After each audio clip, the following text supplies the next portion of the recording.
Oi, you can't just hand people a pen and say, hey, share your trauma.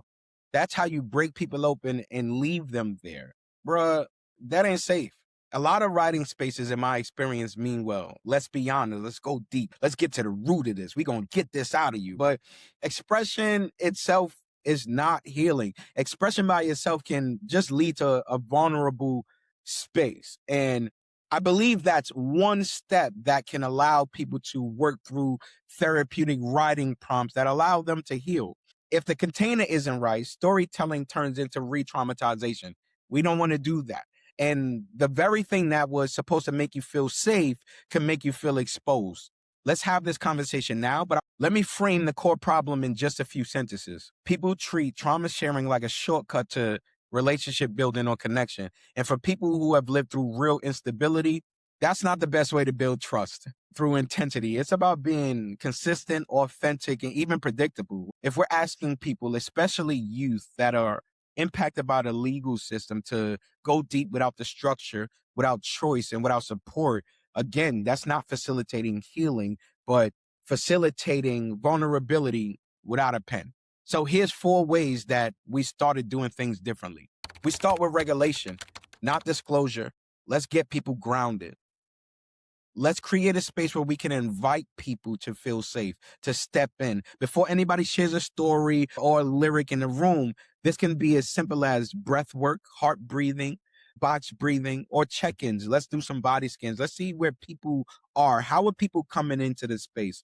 I've learned from some amazing leaders like Christian Perry from New Prophet on how to just be mindful in creating space, inviting people into that space, and making sure that they're covered and we close that space. Because justice impacted people usually just shut down or explode. Number 2, we design for consent. Ain't no pressure. Ain't no sharing required. We don't want no trauma porn, no performance pain.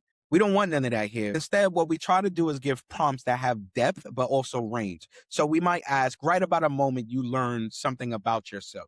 What about a time that you felt protected or wish you was protected? What's something that you're carrying that people don't see? Or something that I love is like, write about what you want to be in 5 years. Woo! I love seeing young people practice that exercise because they got to see themselves. They got to see themselves beyond their current circumstances. And those prompts allow for honesty without the pressure, because healing isn't just telling a story. It's about being able to have a choice inside your story and which story you want to share. That's why I love hip hop. Third, we teach a skill. We got to move from the raw sensation into an authored narrative. Tell me what happened. What did it mean? What did you need back then? What do you know now? And that shift is the difference between reliving and processing the trauma over and over again. If they can see the difference from, like, I'm back in this space, in this trauma, or looking at it as a learned lesson from 30,000 feet, we starting the journey, baby. Lastly, the 4th thing that we tried to do differently is we closed the room with intention. In my experience, it isn't healthy to open up something to bring people back to a place of harm and trauma and then just leaving it. I think sometimes closing with a short affirmation, some breath work, grounding techniques. Sometimes it's music. Sometimes it's silence with the intention of just being. But it's important for us all to know, like, we don't want to end on a heavy share. What is the way that we can ground ourselves and prepare for what's next in our life? It's very important for us to close that space. I want to remind you that trauma is not a group activity. You want to create spaces that are safe for people. We don't want to push people to reveal. We want to build these spaces where people could be honest and true without having to be consumed by it. There's 3 things I want you to remember: regulation before disclosure, consent over pressure, and story over sensation. Remember that. The goal isn't to break people open and have them share their story. It's to help them stand 10 toes after life tried to break them.